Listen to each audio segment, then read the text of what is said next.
Yo, what's up, YouTube? This is your boy Jay from Keeping It Real, your arbiter of gaming news and commentary, hitting you off with a studio production video where you know this is your channel, where all gamers' voices are heard.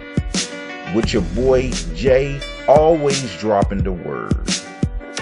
Keeping them other gaming YouTubers like, what you heard? And where you always know, we always keep it all the way real.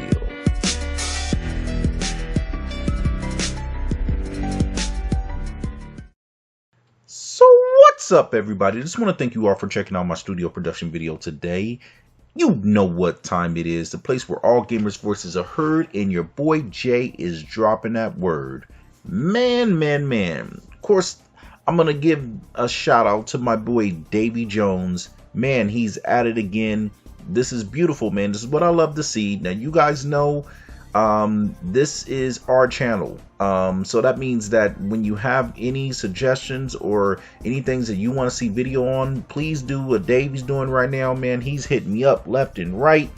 I'm loving it, man. He has a lot of suggestions and things that he would like to talk about and launch discussions about, and that's what I need to see from all of you guys. Anything that you guys are wondering about or anything that you guys think is important things you want in a discussion, please hit me up and do what Davy's doing. Appreciate it, Davy, man. This is a shout out to you. Appreciate you, man, dropping me with this comment in regards to what's going on with Versatile and EA, and I'm gonna go ahead and express my opinions on it. You also have some questions to me in regards to the future of gaming when it comes to gaming services, as well as, you know, what exactly is that really doing to the single player games? Is single player games dying?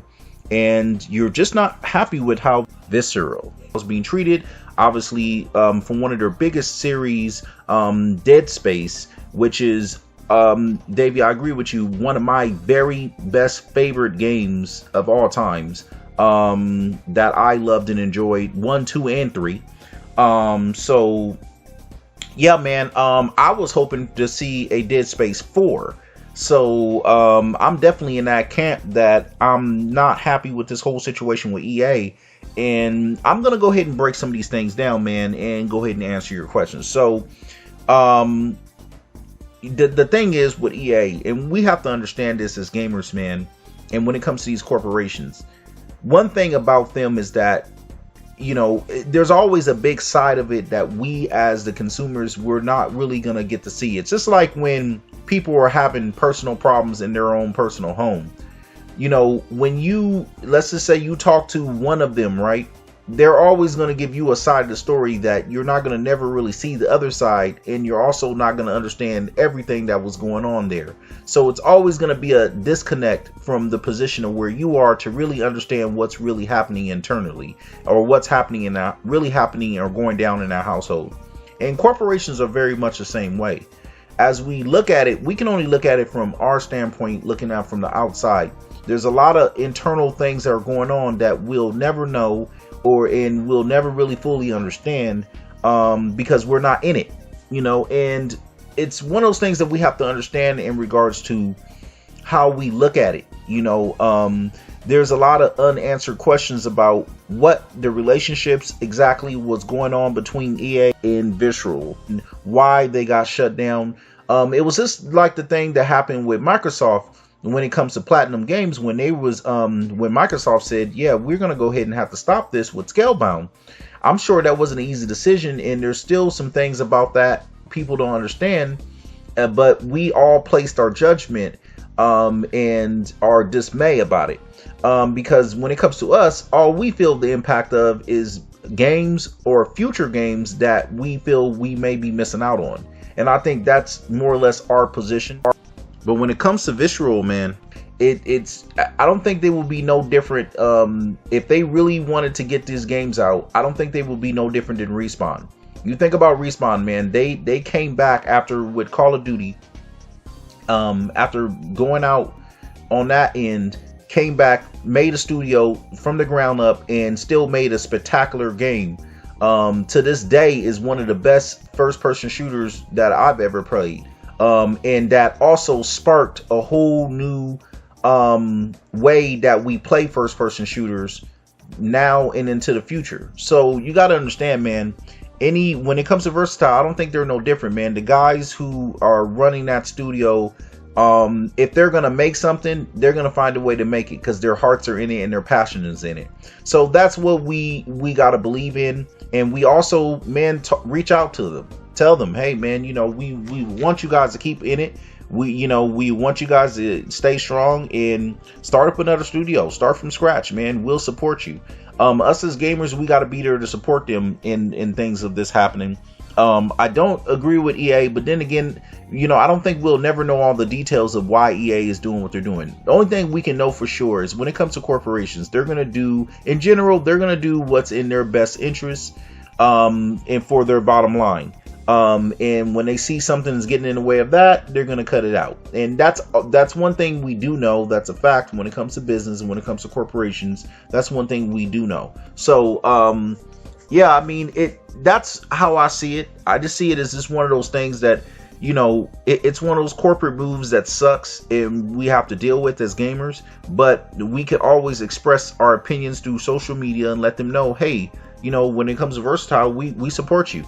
And we're there for you, man. In any other way that you guys want to come back, we'll be there. And I think that's what we really have to do moving forward. That's what it's going to come down to. At the end of the day, that's what it's going to come down to. So then that's what I think on that.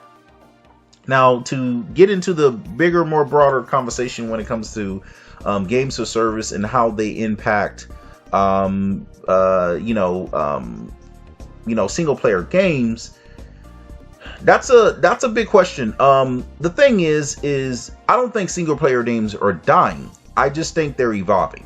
And I think that's one thing that, you know, again, us as gamers have to understand. You got to pay attention to what's happening to technology. As you can see, all around us, everything is becoming more social. Now, what's interesting is that it's not necessarily becoming more social when it comes to us physically talking to each other or shaking each other's hands, but it is becoming a lot more social when it comes to social media. So you're seeing this, you know, evolve over time, even in video games, to where even single player video games that wouldn't have had any online functionality is nowadays coming out with some type of online functionality one way or another.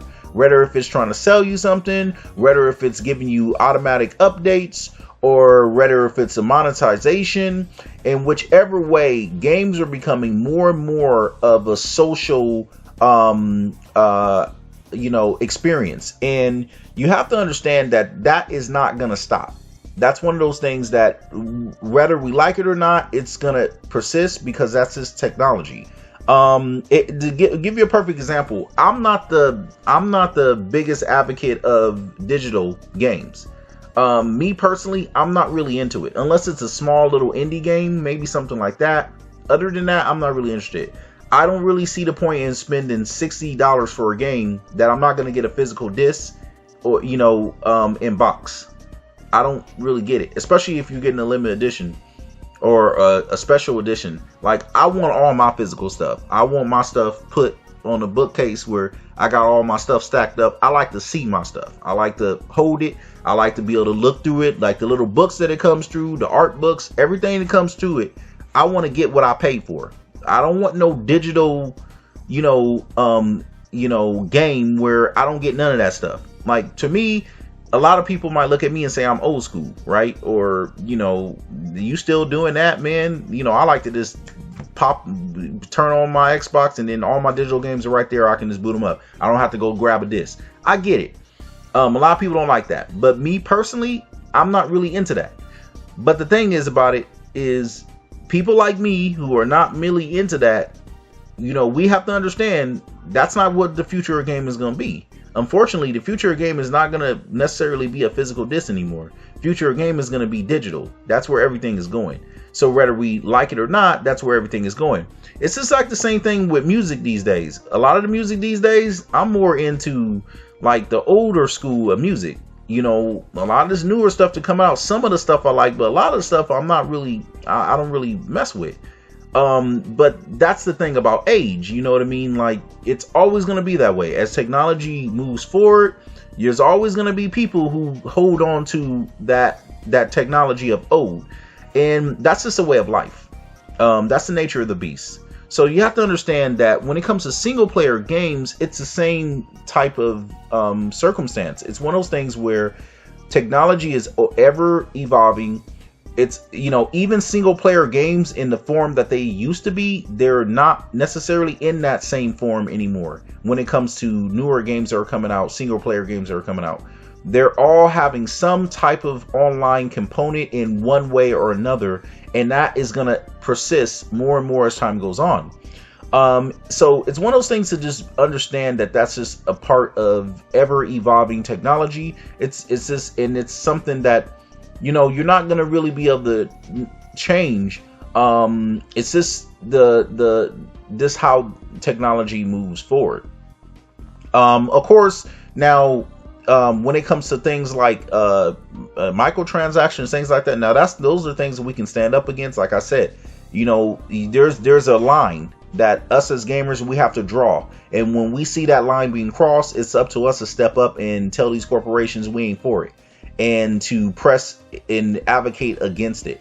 But other than that, when it just comes to just the evaluation of games in regards to single player, having an online component, I just think that's one of those things that's just going to be a part of it, because you got to understand, games these days, they're, even when it comes to single player, they're being more created, where they're having some type of when it comes to technology moving forward, you're going to have games like, a good example would be Anthem. Anthem is going to be a world that's ever evolving and changing. Even on a single player basis, let's just say you're playing this a single player component of it, it's still going to have, since it still is going to have ever evolving world, it's going to still have to receive updates from a server to change that world, or to have that work in a way where it is reacting to the things you're doing or the things your friends are doing. More and more, even single player games that are morally single player driven, they're still having some type of online component built into them. And that's something that is either done in the foreground or done in the background. Either way, it's something that we are contending with when it comes to single player games. And also, you have to take into account that single player games are now becoming a lot less profitable for the developers. So you have to understand that games for service are so tremendously profitable that it dwarfs the profit margins of single player games. And this is the reason why you're seeing less and less of them.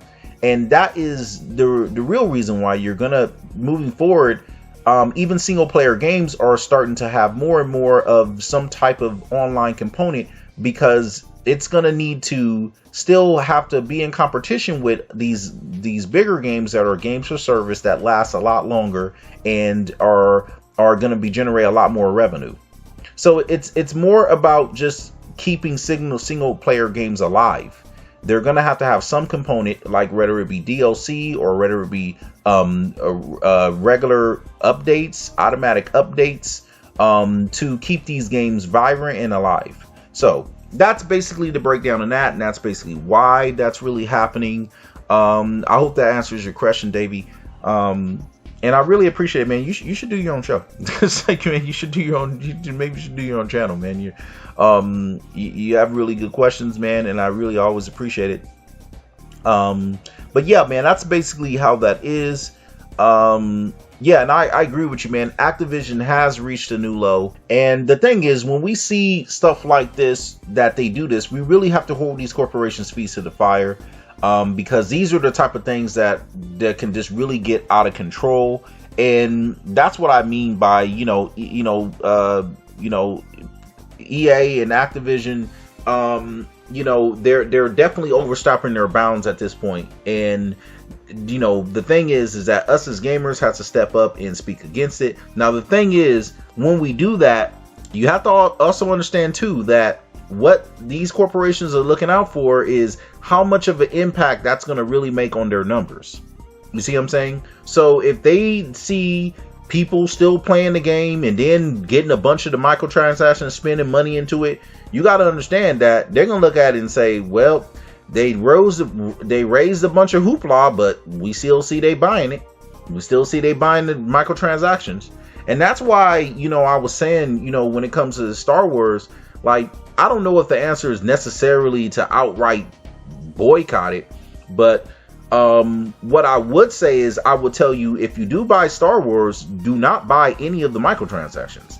Zero microtransactions. I wouldn't spend any more money than what now that's just typically how I get down in the first place. When I buy a game, I don't give a damn what they're selling on there. I don't buy it. I figure, well, sooner or later it may become free, or I can just play the game and get whatever it is in the first place. You know, that's just my standard way I see it and think about it. And I think us as gamers, we may want to develop that type of practice to think about it as, hey man, if I'll just earn it in game, or I ain't buying it. I don't care what it is. I'm not buying it. And I think if more of us as gamers adopt that type of way of thinking about it, I think we will see a lot less of these corporations doing this. And I think that's what it's more or less is. I think there needs to be a straight up don't buy microtransactions movement. You know what I mean? And I think that needs to be the message that we push out there, that, you know, that's where the line we're drawing. We're just not buying it. You know, you guys can put it on there if you want to, but I ain't buying the crap.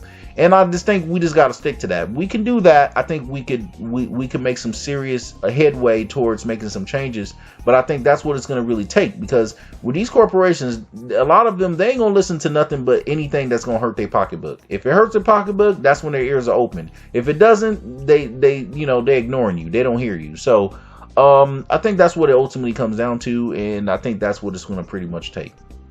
So yeah, man, that's going to be pretty much my video on that. Once again, man, shout out to Davy Jones, man. I appreciate it. And, you know, like always, I'm here, brother. So if anybody else want to put in a suggestion, man, on a video, just hit your boy up. You know I got you. All right, man. I appreciate if you guys like, share, subscribe. You dig your boy's content. Until the next time. This is Jay. I'm always keeping it real, and I'm gone.